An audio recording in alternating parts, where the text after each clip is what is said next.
Alright, yo, what is going on, guys? Flamebreaker here, and today I'm doing something a little bit different today. So, I got this idea from my grandmother, and now I'm going to be starting a monthly series, potentially at least, depending on, how, if y'all like it or not. But a series talking about the best games and potentially movies that you should be looking out for in the specific month. So, yeah, we're just going to get right into them. If you guys want to see more of this content in the future, be sure to like and subscribe, and let's get into it.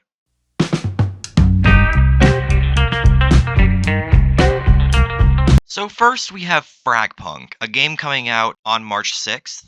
It is a 5v5 hero shooter game, which, may sound pretty generic. However, the biggest thing here are the cards. These cards can change a lot in game. They can change the environment, and they can change, like, even your head size, which is a little bit weird, but I don't know, kind of funny. I'm assuming they can do that. That tornado thing, I don't really know much about this game, but the cards are going to be just causing a ton of chaos. And obviously, yeah, this game is a lot like Valorant. If you've ever played that, this seems like a good game for you.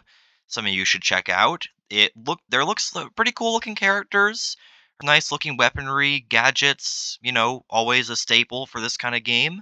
They're looking pretty good, and yeah, just be on the lookout for if this is the game for you. Next up is Split Fiction.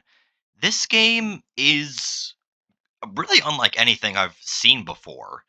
So basically, if you've ever heard of It Takes Two, it has that kind of style. Oh, well, it's the same creators. Okay, guess that makes sense. Either way, it is a two-player only game where you play as these two writers. One of them is known for writing stories about fantasy, and the other is creates sci-fi stories. And they are trapped inside their own stories, and they have to work together in order to get out of them. So this I gotta say, this look is a really unique game. I haven't really seen really anything like it. Just like two writers like getting trapped in their own stories or whatever. This looks really unique, and the gameplay looks a lot of fun. And there looks like there's a lot of like fun sections in particular with it. With like, I think there was like a motorcycle. Oh, but yeah, there's a motorcycle section for sure. Looks like at least, and then another part of this that like there's a snowboard kind of hoverboard section. Beautiful looking maps, I have to admit. The creators of It Takes Two, so if you liked It Takes Two and you got some like buddies or a buddy you want to play this game with, this is the game for you. And this game is also coming out on March 6th. So at the time I'm uploading this, it's near. Next up is WWE 2K25. Now, this game has actually quite a lot to talk about. Well, sort of. I don't know. But either way, the biggest thing with this game is the island. So, if you're a WWE fan like myself, you will know that a big thing with Roman Reigns and his storyline was something that Paul Heyman, actually this guy over here, called the Island of Relevancy. And that's actually him right there. And this is the island. It is an actual open world environment where you can just do things. Yeah. But on top of that, there is also the return of intergender wrestling, chain wrestling, underground matches, and a bunch of new environments and weapons to use. So the environments include things like the NXT parking lot and the WWE archives. There's a bunch of content to be unlocked in the island. From what I've heard as well, special guest referee matches will also be no longer limited to just a one-on-one match, meaning you can have like a full triple threat match with a special guest referee and just beat the living bejesus out of three people instead of two. Now, the underground match has also been added. It's basically a ring with no ropes and a bunch of people at ringside. And it looks a lot of fun, honestly. It's like you can throw your opponent outside of it. You can hit them, like you can throw them inside with a specific carry move. And the backstage brawl environments, as I said, with the NXT parking lot, the base kind of backstage thing, and even the WWE archives, all of that is going to be, the areas are pretty big and have a lot you can interact with, such as you can throw your opponent through a fence. Overall, this is just, it looks fun. It looks promising. I'm very excited about the island because if you know me, I love open world games. This game is coming out on March 14th, and yeah. Switching to DLCs and kind of updates, the T1000 has finally gotten a reveal trailer for Mortal Kombat 1. But even more surprising, Madame Bo as a cameo fighter has been revealed.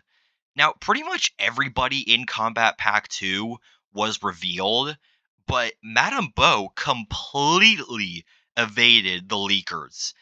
So his gameplay looks fun. His fatality, this isn't the full fatality, but it looks awesome. Whole Terminator 2 reference. As you can see, this comes out on March 18th. Both of them do. And there's quite a bit to unpack. He literally just did Cabal's hook sword move from one of the MK games. I don't remember which one. He turns into his, like, liquid metal puddle thing. He's got his hooks from when he pried the door open from the elevator scene. Obviously, he's got the arm blades, but he's also, for a split second, you would see the finger blade that he used on the security guard in the hospital during the escape. And Madame Bo, she looks really interactive with the character, just like her rolling off of their back and just kicking them, doing this whole, like, honestly, like, really regular fighter, her, like, combo and all that. Overall, I am super excited for the T1000, and they even have Robert Patrick voicing the character. I'll have you take a listen to his dialogue.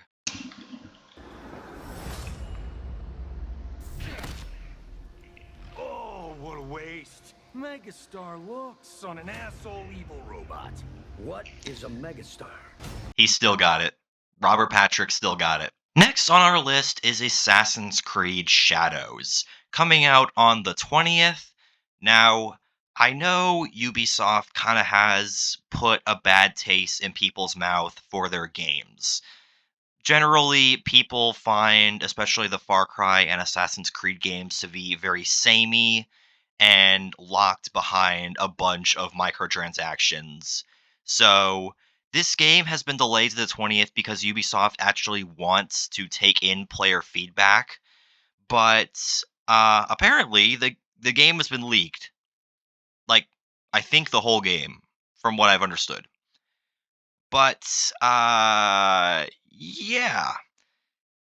So for me personally, I'm really hoping this game turns out good. It's something that I'm really hoping can save Ubisoft. Now, it's kind of surreal to me that we were finally getting an Assassin's Creed game set in Japan.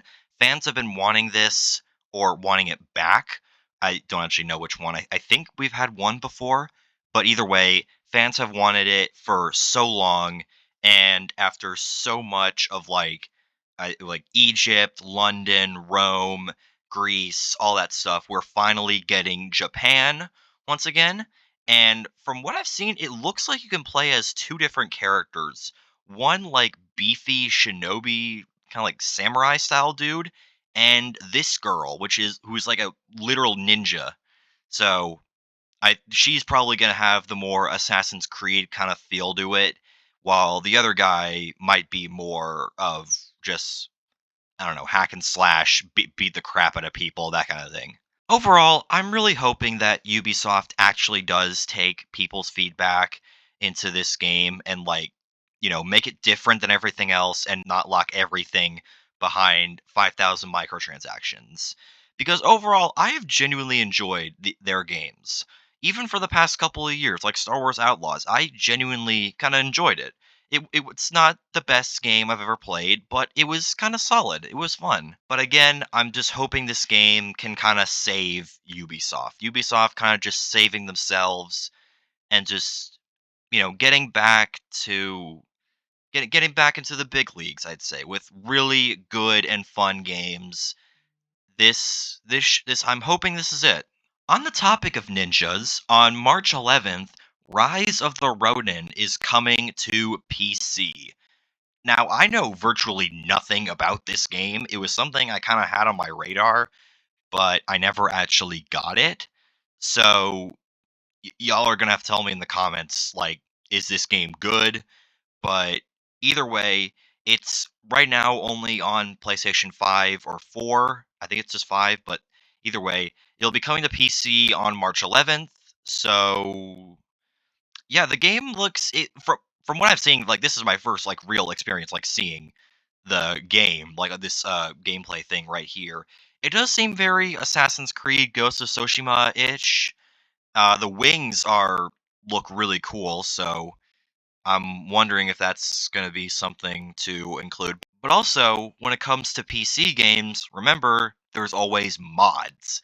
So the modding community is most likely going to have a total field day with this game because just imagine all the stuff you can do. You could have like Jin Sakai instead of this guy.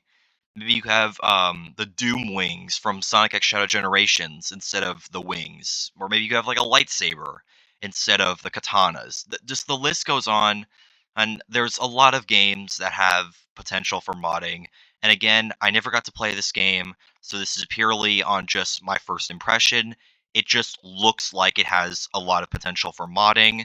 So yeah, if maybe you just want to get this game just so you can mod it, maybe you have it on PlayStation already and just want to play it again, like start fresh, maybe get some mods on the way, then yeah, this game is for you. Next up is another port, this time Hitman World of Assassination.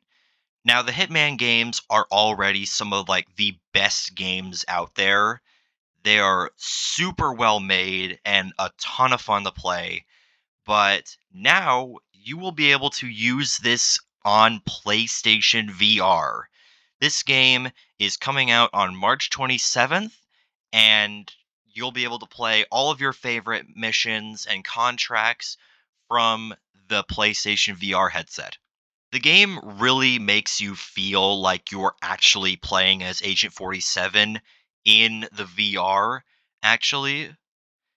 So, I would highly recommend anyone who has a PlayStation VR or even just wants the regular, the non PSVR port, who just if y'all just want to play regular Hitman VR, definitely get it.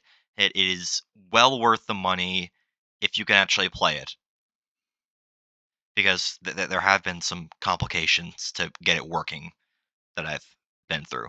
And finally on our list, Wreckfest is getting a sequel with Wreckfest 2. So if you don't know what Wreckfest is, it is honestly one of the most chaotic racing games I have ever played. Basically, it's pretty much just like a demolition derby game, but there's also like races involved, like car races, but the whole time you can just ram into people willy-nilly and just cause them to crash, like beat up their cars. It is like again, it is one of the most chaotic racing games I've ever played. And now it's getting a sequel, though not exactly out. It's not going to be out just yet. Early access begins on March 20th. But still, I feel like the early access would be, good to play if in case you like kind of hesitant before, you want to buy it. And when the game comes out, if you're still not sure whether or not you want to buy it or not, I would highly recommend checking out GamerAnx's Before You Buy series. I have used them a lot and they have really, really helped me. So, just from my perspective, Wreckfest 1 is already an amazing game. So, I'm just really excited to see what they're going to do in a sequel. Hopefully it's not just copy paste of the original, but hopefully they put their own spin on it. So that's going to do it for today. That's going to be the top 8 best games to look out for in March 2025. I really hope y'all enjoyed this series. If you want me to continue next month and keep it going monthly, please let me know in the comments down below. And if you do end up checking out any of these games, tell everyone that Fires sent you. And I'll see you guys next time. Thanks for watching.